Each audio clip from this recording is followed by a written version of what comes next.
law enforcement agencies remain fully prepared. We remind members of the public that the South African Police Service, together with other law enforcement partners, will be deployed throughout the country to ensure that public safety is maintained. Any attempts to block the roads, intimidate commuters, damage infrastructure, disrupt public transport networks, or engage in violence will be dealt with swiftly and decisively. Where criminal acts occur, our police are on standby. We therefore call upon every taxi owner, every driver, every queue marshal, every association leader, and every commuter to join us in ensuring that the 30th of June is remembered as a day of peace, responsibility, as well as stability. Let us reject violence, let us reject intimidation, and let us reject lawlessness. Let us keep South Africa moving. I thank you. It's definitely not our responsibility. You can't place that on us. If the government is going to be spending 600 million, then they must work for it. They must show us that they can be able to protect the country. We can't be crying every day over our borders being porous and then failing to protect us as the citizens. And when we decide we want to stand up against them, suddenly everyone has a voice about how we must take responsibility. Who takes responsibility for all those children who are out on the streets smoking drugs? Who takes responsibility for all those things coming in our borders? Who takes responsibility for all the human trafficking that's happening in this country? If anyone wants to point a finger at someone who must take responsibility, start with those who allowed illegal immigration in the first place. Those are the ones who must take responsibility for anything that happens on the 30th. Don't point the finger on us. We've done our due diligence. We've put our head on the block here. And everyone in the world is looking at us, calling us hateful things, swearing at us, and the government is acting as if this issue of illegal immigration is our problem. It's not our problem that there's illegal immigrants in the country. We didn't invite anyone. We certainly didn't want to feel unsafe in our own country. We certainly never envisioned there'd be a time where in our hospitals we don't have spaces and children in schools don't have spaces. So if there's anyone that must shoulder any blame for the 30th, it's the government. But on our part, we are saying, for what we can take and what we can do to ensure that no violence ensures, we'll do that. But we can't go over our number. We don't have 100 million rand here. Maybe if you give us 600 million rand, you'll see the difference. So maybe give us that 600 million and we'll show you how to take care of the country. We must perish. Show us the video. Statement. Show us the video. I want the media to make record of this. Yes. Show the video. No, show the video. No, we are not continuing. Show us. Let's project the video. And then we will project it. No, we are not continuing. As we continue. Show the video. Yes. No, we're going to run it how we want to. You're not going to tell us how to do it. Yeah, we're not coming and say we said can't come here and make allegations. No. Show us the very video. And are very cruel. Do it now. Stop talking. Show us the video.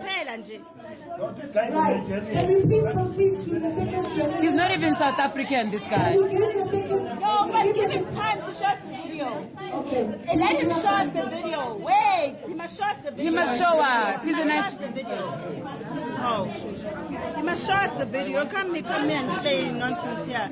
Oh. But this is wrong. It's very dangerous. He can't continue saying things like that. I say people must perish. Why would I say people must perish? Can you imagine? Hi everyone. So today we've signed a peace pact because our organizations believe in peace. We want to get our country back in order to lawfulness, and we want to do it within the confines of the law. And we're asking all citizens to respect the laws of the country. And we know they've let us down as a government, but this time the pressure we're going to put on them is going to make sure that they do the work they're supposed to do. On the 30th of June, come out in numbers, protest peacefully, make your voice heard, get out all that frustration that you have, but do it in a good manner. Because at the end of the day, we're going to make our government take accountability because they're the ones that got us in this mess in the first place. So anything that happens on the 30th, we as a movement are going to make sure that we conduct ourselves in a peaceful and respectful manner, but we're also calling on the government to do their job and make sure that they enforce the laws every and any way, not just to South Africans, but to everyone that's within the confines of the Republic, to make sure that not only South Africans are held accountable and responsible for upholding the law, but foreign nationals themselves must also be responsible in the country, and if they're not in the country legally, they must go. Being transported from South Africa to Nigeria.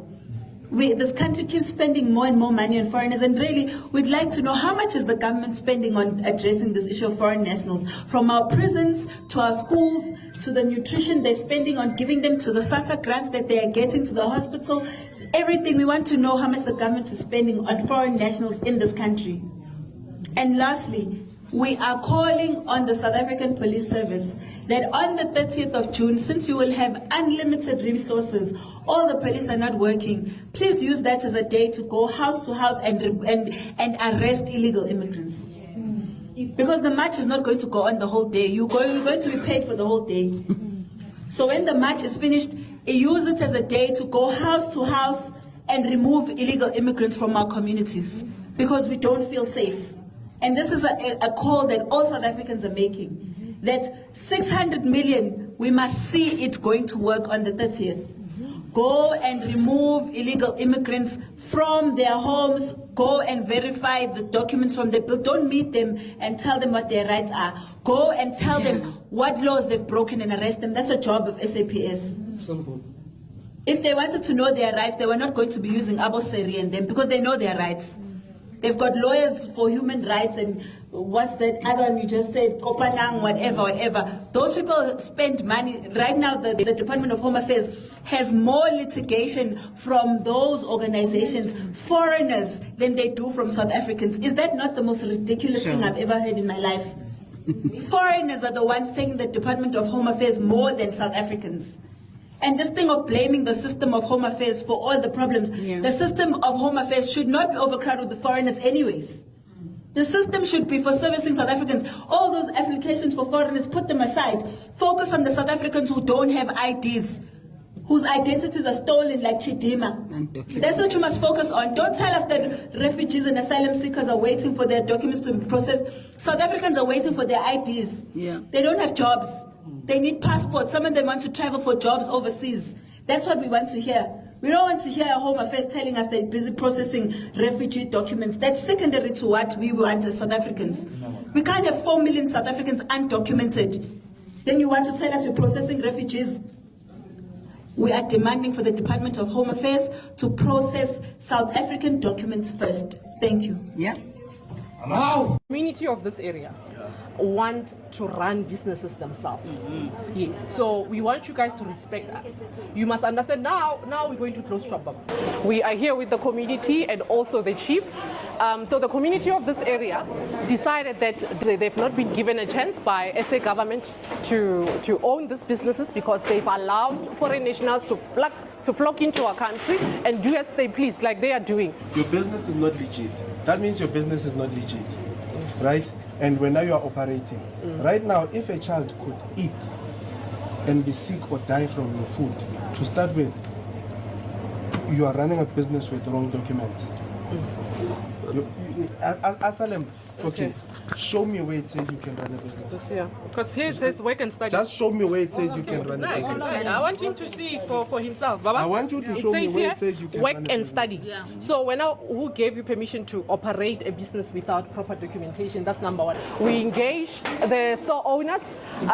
First of all, they're operating this business with a work visa permit. The visa says that they are here to work or study. However, they saw it fit to run a business with such documents. The very same thing that you're telling us, these people who are running these businesses, they are not even supposed to be running those businesses. And let me ask you a simple question.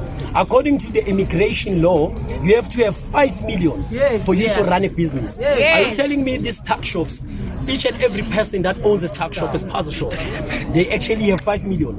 No, it's because it's an organized syndicate of Ethiopians, Pakistanis, and Bangladeshis and Ethiopians. Now, the problem is that you as police, you interdict us as activists so that we cannot fight for these people. This is the problem we have with you, because you are interdicting us so that you can continue with your corruption. Yes. I can attest to that, because I've always worked with all the operations that are happening around South Africa. I'm always there. But the problem we have is that even in Tanota, those people are not supposed to be running those parts. They are here to study. Maruna una 65 umuntu wakho. Uzofunda una 65. Ayikahleli ukudlala ngabantu base South Africa. All these shops are not supposed to be running. Their permits are fake. Yes. Their permits are fake. I can attest to that. Their permits, all of these shops around Sakani, Duduza, Kwatema, they are only here because you guys are taking bribes from them. Let me tell you something. No, listen. The problem is that your very own police are giving them our addresses so that they can come. Amen. Let me tell you something, okay? You see, most of these leaders which are here, they've already been targeted already. Yes. We can wake up tomorrow and we can hear something else, because Nina Futi Mapoisa, you're going to target these very same people. Because abantu bakho laba basebenza la, ibona abathatha imali kulabantu. Kumanje. Yabona kumanje. Bongune operation ekhona ngithi around Sakani and Tutuza kwaTatuza. Most of those shops uqinisile leadership zivuliwe. Zivulwa bobani? Okay, I know and understand that we cannot deal with those protection fee guys as Fasabi. Phase 1. We are not going to sit back and watch you guys kill us. That's what you should know. The whole country should know.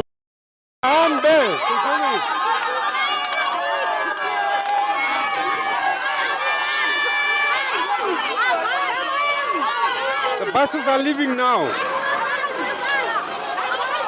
Our community is not a dumping site.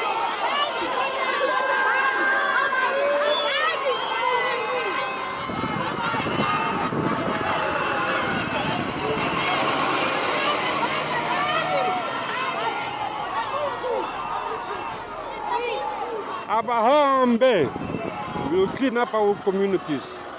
Can't invade our communities like this. So we've got 9 buses leaving. There's a total of 17 buses.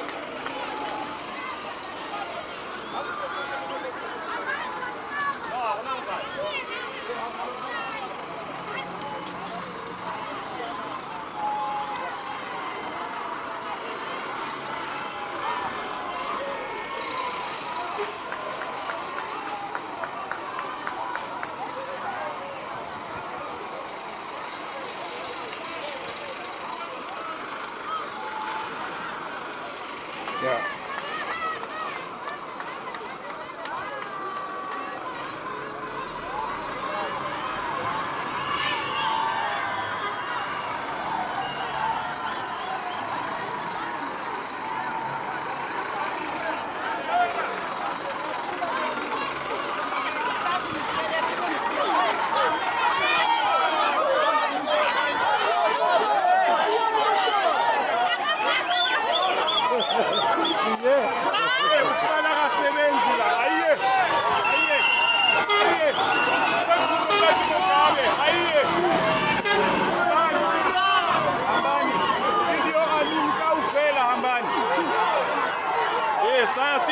Tanzania sange sahamba nomphakathi manje ngizogqwala la sinama code number hambani ayiye asisebenzi ayiye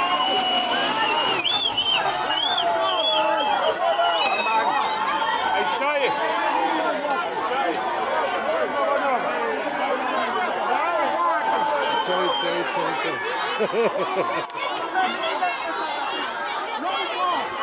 We can't be walk over. We stop. We can't be never again. We're not over. If you left here, you're gonna tell us why you've been left out. So we are after 20 years.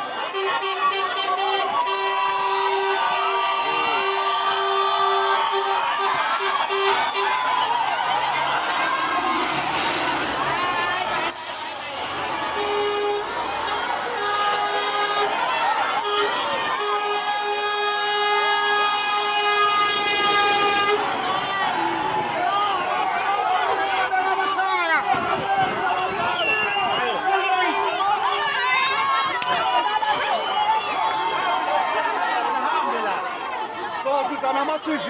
Sisasekhona.